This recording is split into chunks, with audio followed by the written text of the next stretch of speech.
Hello అండి, నేను doctor Nischala Reddy, director fertility consultant Ekam fertility and women hospital, Gandipet main road, Hyderabad. మనము ఇప్పుడు జీరో స్పర్మ్ కౌంట్ లేదా అజోస్పర్మియా గురించి మాట్లాడుకుందాం. సిమెన్ అనాలిసిస్ అనే టెస్ట్లో మనం బేసిక్గా స్పర్మ్ మోటిలిటీ, మార్ఫాలజీ, కౌంట్ అనేది చూస్తాము. అంటే వీర్యకణాల సంఖ్య, వాటి ఆకారం మరియు కదలికలు అనేది చూస్తాము. కొన్ని సిమెన్ అనాలిసిస్ రిపోర్ట్స్లో కౌంట్ అనేది అసలు ఉండకపోవడం అనేది ఉంటుంది. దీన్ని మనము అజోస్పర్మియా అంటాము. ఇటువంటి కేసెస్లో మనం ఏం చేయాలి? అజోస్పర్మియా అనే రిపోర్ట్తోని మన దగ్గరికి ఎవరన్నా వచ్చినప్పుడు వాళ్ళను ఆ ఒక్క రిపోర్ట్ పైన ఆధారించుకొని అజోస్పర్మియా అని డయాగ్నోస్ చేయలేము. ఈ పేషెంట్కి తప్పకుండా ఇంకొక కొన్ని రోజులు, ఒక 2 వీక్స్ తర్వాత ఇంకొక మంచి ల్యాబ్లో, వేరే ల్యాబ్లో మళ్ళీ ఒక సిమెన్ అనాలిసిస్ రిపీట్ చేయించి ఆ రిపోర్ట్ కూడా జీరో కౌంట్ అని వస్తే అప్పుడే మనము వారిని అజోస్పర్మియా అని డయాగ్నోస్ చేయగలుగుతాము.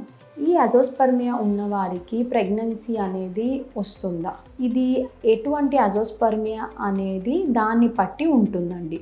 ఒకవేళ టెస్టిస్లో ప్రొడక్షన్ అనేది లేదు అంటే దీన్ని మనం నాన్ అబ్స్ట్రక్టివ్ అజోస్పర్మియా అంటాము. ఒకవేళ టెస్టిస్లో ప్రొడక్షన్ ఉంది కానీ ఆ పోస్ట్ టెస్టిస్ డక్ట్స్లో ఎక్కడన్నా బయటికి వచ్చేటప్పుడు బ్లాక్ ఉంది అంటే దీన్ని మనం అబ్స్ట్రక్టివ్ అజోస్పర్మియా అంటాం. సో ఫస్ట్ మన దగ్గరికి అజోస్పర్మియా పేషెంట్ ఉన్నప్పుడు ఇది ఎటువంటి అజోస్పర్మియా అనేది మనము తెలుసుకోవాలి. ఇది ఎట్లా తెలుసుకుంటాము? ఫస్ట్ వచ్చేసి కొన్ని బ్లడ్ టెస్ట్స్ ద్వారా, హార్మోనల్ టెస్ట్స్ ద్వారా మనము ఇది ఎటువంటి అజోస్పర్మియా అనేది తెలుసుకోవచ్చు. నెక్స్ట్ వచ్చేసి అల్ట్రాసౌండ్, స్క్రోటల్ అల్ట్రాసౌండ్ లేదా డాప్లర్ ద్వారా మనకు ఒకవేళ బ్లాక్ ఉంటే ఎక్కడ ఉంది అనేది కూడా తెలుసుకోవచ్చు.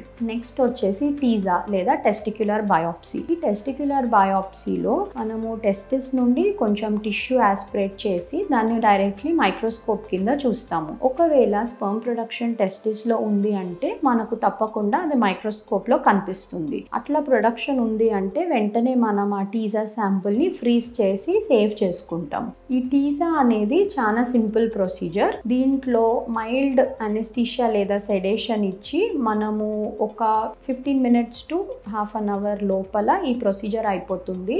బోత్ సైడ్స్ నుండి మనము టెస్టిక్యులర్ టిష్యూ అనేది ఎక్స్ట్రాక్ట్ చేసి మనము ఎంబ్రియాలజీ ల్యాబ్కి పంపించి అక్కడ మైక్రోస్కోప్ కింద దాన్ని ఎగ్జామిన్ చేసి ఒకవేళ స్పర్మ్ ప్రొడక్షన్ ఉంటే వెంటనే ఫ్రీజ్ చేసుకొని ఆ ఫ్రోజన్ శాంపుల్ని మనం తర్వాత ICSI, IVF ప్రాసెస్కి కూడా యూజ్ చేయొచ్చు.